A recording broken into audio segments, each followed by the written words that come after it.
Hey everybody, welcome back to IP Farms. Well, we're in the quote-unquote love muffin today. I don't know where I came up with that nickname, but I said it one time and it's stuck, probably because I've had to put so much love and attention into it. Not field work, tractors, or planning today. We're kind of in a downtime between weather and waiting on some chemicals to finish their duties. But we gotta go get the step deck trailer next day or so, so I told you guys I would bring you along for that. Pretty much finished up with the truck. Got one issue that I cannot come up with a solution for. Worked on it 4, 5, 6 hours the other day, and that's rear tail lights. For whatever reason, I've lost power to my rear tail lights, so I'm just going to go from the relay back with a new wire. Must have a break in it somewhere. I don't have time to trace it down. We'll do that today. And other than that, I think the truck is pretty much ready. I drove it for the first time since I've had it home the other day, and let me just tell you, it is going to be a long, rough ride in this little short wheelbase LTL spring ride suspension road tractor. I should have concentrated on getting those airbags replaced and swapped that rear end out before we ever made this road trip. But so we've got you guys, I would move it and show you, but I knocked the camera over. The dash is just about to fall out of this thing, and I see why now, which eventually I'm going to change all that because it's cracked up and busted. We've got all that in the other parts truck. We've got a ratchet strap that up to get us to Virginia and back, because if not, I'm going to have the dash laying out here in the floorboard with all the wires attached to it. So that's the backstory on what we're going to get into today. So enough babbling, let's get after it. Well, if you can hear me, I can't zoom in anymore. The top 4 or 5 wires there. Oh, listen, there's Jack. As soon as I cut the camera on, it never fails. Anyway, the far left is brown, then it's blue, then yellow, then green. Well, the yellow and green are the turn signals and brake lights. The blue is the reverse light, and the brown is the tail lights. So I was lucky that I was able to find that right there in the harness. So I checked power on the back side at the fuse block, or where that connector is. I had power there, so that means we've got power coming out of relays and circuit breakers. Let's go to the back. Okay, so here's the plug. Here's that brown wire we were just talking about. So I had power up there coming out of that harness. So somewhere between back here, let's look, I'll show you. So no power with the test light. That's the one. No, I'm on the blue one, I'm sorry. No power. But if you look real close, maybe you guys can, look right here. You see that corroded spot? That was in the middle of somebody had bent it over. Well, look, I got power. So power there. If I stick my probe, test light probe down in it, no power here.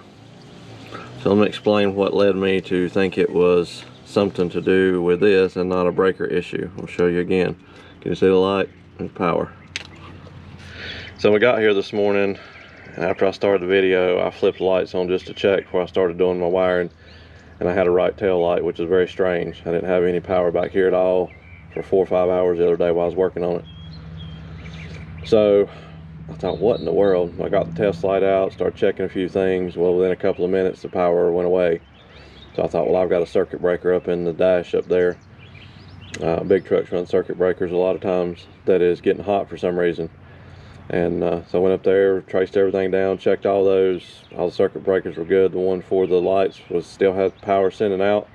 Started tracing the wires down, showed you where it came to the firewall. And we had power. So I came back here and found that spot I just showed you, and sure enough, it's amazing what that green corrosion will do. And all I can figure is that maybe the sudden surge of power sent enough juice through it to make it to the plug, and then once it got a little warm, it quit sending power. I don't know, I'm not a wiring guru by any means, but I know I'm gonna clip that wire right there and put a new piece in, and we're gonna have tail lights. So let's get back at it. Well, let there be light. I'm pretty sure that the backup light works too. License plate light. Not my best work. but I don't want to get too crazy with everything until I see how much trouble it's going to be to swap this rear end out. I don't think it'll be too bad, but you never know. So, all right.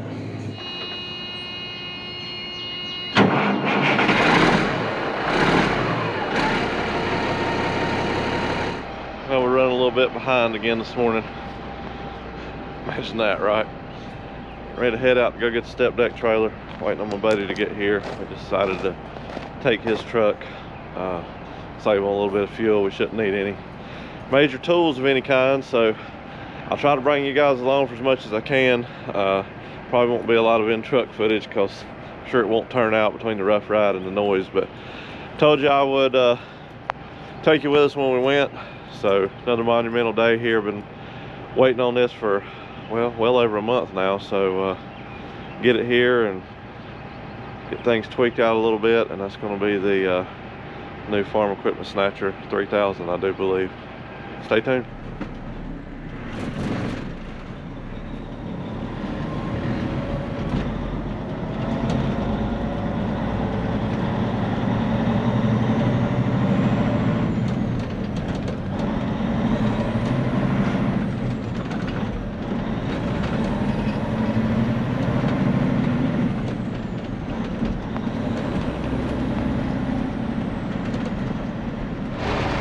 Well, we made it. 3 hours and 45 minutes going every back road I could come up with. I finally had to jump on Interstate 85 and run about 22 miles. This thing's just too rough to run through town. Definitely governed at 62 by the GPS. That's flat on the floor, so we're going to have to get the injection pump to somebody and let them take care of that. But so far, so good. The only thing that we had any issues with was mud flap. That rusty mud flap did not make it in its normal position. It's still attached, but it wrinkled it over. That spring was pulling on it, so not the worst case in the world. We might end up pulling it off since I'm gonna have the trailer over top of the tires, but we'll see. Sounds like my voice is vibrating, so I'll get you a little footage when we get hooked up and head back down the road.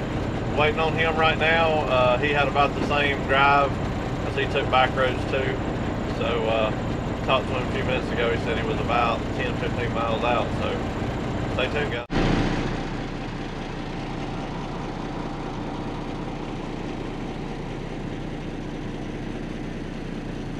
So far, so good.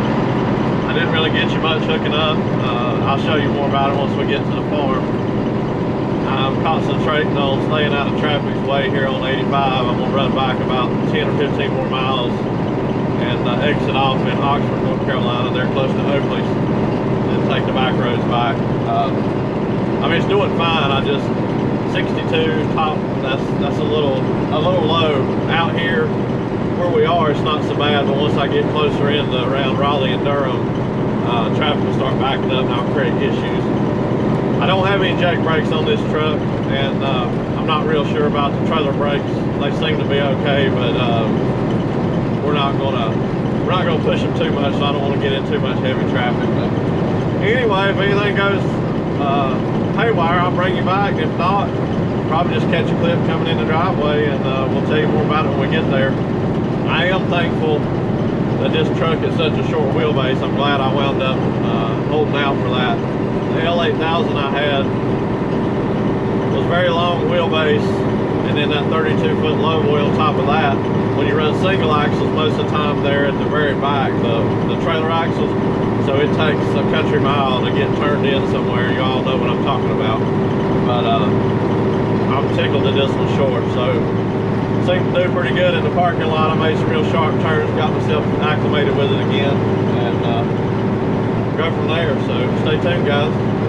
Keep your fingers crossed. Well, there it is. Made it back safe to the farm. 62 miles an hour, cuts into the ETA quite a bit. About 4 hours, a little over to get back. Not quite 4 to get up. Can't complain. I misspoke earlier. It's 31 feet of deck and 11 feet of step deck, so that's 42 feet total. Just got the regular old low boy axle, one single under it. That's what we were really wanting for right now. I gotta get the winch mounts on, get some other ramps situated, and be ready to haul some farm equipment and goodies for him. So definitely stay tuned for more on this later on. Mud flap didn't make it. I'm not sure if I told you that. Might have, didn't show it I don't think, but it broke like we were worried about, but it held on for dear life and got me to and from, no issues at all. Little truck did amazing. Got really good fuel mileage, drove good, never missed a beat. Need a radio, and I believe we'll be good to go. So hopefully you guys enjoyed it. I told you I would bring you along for the retrieval of the step deck after all the videos we did on the truck. So a lot of me babbling today and not much else, but you got a little bit of work on it, on the truck itself before we left. So there'll definitely be more in the future.